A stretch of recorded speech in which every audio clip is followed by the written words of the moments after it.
एका नाही विसंगती सांगतोय तुम्हाला. कानडी स्त्रीने मराठा भ्रतार या शब्दाचा अर्थ आहे नवरा.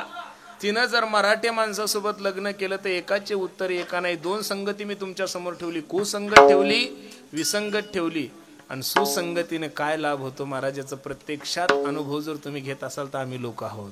खरं सांगू का तुम्हाला, आमची पात्रता नाही हो तुमच्या समोर कीर्तन करायची महाराज. तुम्ही एवढं जीव लावता. मी तर नेहमी सांगत असतो महाराज, काहीतरी पूर्वजन्मीचं पुण्य आहे महाराज. जवायची सुद्धा एवढी वाट पाहत नाही, एवढे लोक महाराज आपली वाट पाहतात.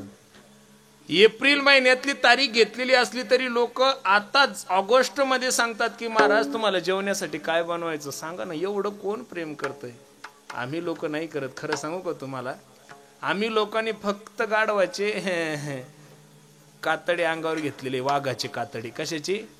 वाघाचे कातडे अंगावर घेतले तरी लोक म्हणतात वाघ आला, वाघ आला, वाघ आला, वाघ आला. माझी सर्व वारकऱ्यांना विनंती आहे, आपण खरोखरच जर जीवनभर वाघासारखं जगलो तर लोक मंदिर नाही बांधणार का महाराज आपलं? नक्कीच.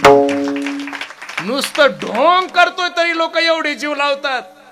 जर अंतकरणापासून लोक जर वागले तर म्हणून तर भगवान बाबाचे मंदिर झाले ना महाराज. अंतकरणापासूनच वागले लोक. एवढ्या साधू संतांचे मंदिर होण्याचं कारण हे अंतकरणापासून वागले. म्हणून मी खरं सांगू का, अरे आमचं जीवन म्हणजे रेड्यापेक्षा खराब जीवन होतं महाराज. महाराष्ट्रातला कोणताच कीर्तनकार मला नाही वाटत महाराज सातवीच्या पुढे शिकला असेल. ठराविक 2-3 असतील हातावर बोलणारखे. मी तुम्हाला माझ्या बोलण्याहून शिक्षणाहून काय वाटतं, मी किती शिकलो असेल? फक्त 7वी फेल माणूस आहे महाराज. मी 7वी फेल आहे तरी महाराष्ट्र हलवला. जर 12वी सायन्स झालं असतं तर अमेरिका हलवली असती महाराज. खरं सांगतो तुम्हाला. पण एवढं शिक्षण कमी असून सुद्धा आज लोक एवढं प्रेम करतात की क्लास 1 क्लास 2 वाल्याचंही डोकं आमच्या समोर चालत नाही. याचं कारण ही कृपा माझ्या ज्ञानोबरायाची, त्यांच्या संगतीची हो महाराज. त्यांच्या सहवासामध्ये काही काळ गेला म्हणून एवढी योग्यता प्राप्त झाली. नाही तर काय योग्यता महाराज, म्हशीकडे नसतं ठेवलं कोणी जर नसतं शाळा शिकलो तो. पण आज लोक एवढं प्रेम करतात. ही सुसंगतीचं महत्व आहे. साधूच्या सहवासामध्ये माणसाने गेलं पाहिजे. भरपूर जणांचा उद्धार जीवनामध्ये झालाय महाराज. ध्रुव जी की बन गई, प्रल्हाद जी की बन गई, हरि सुमिरन में लग रे, तेरी अच्छी बनेगी. साधूच्या सहवासामध्ये लागा. निश्चित तुमच्या साधूच्या सहवासात लागल्यानंतर तुमच्या जीवनाचा उद्धार होईल. आणि जीवनात उद्धार तुमचा आणि माझा नाही होणार तर कोणाचा होईल? महाराज सांगतात दिन उद्धर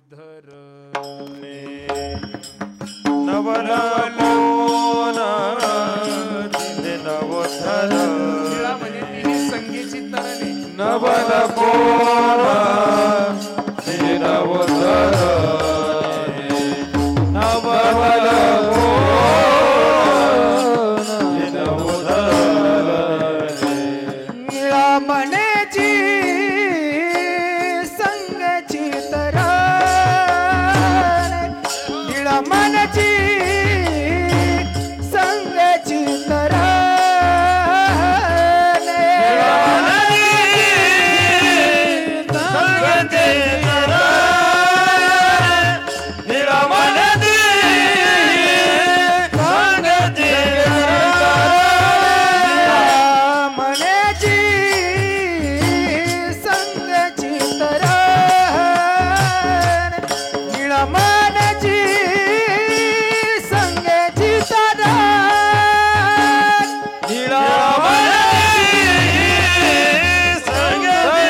हातीचा हातीचा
Sa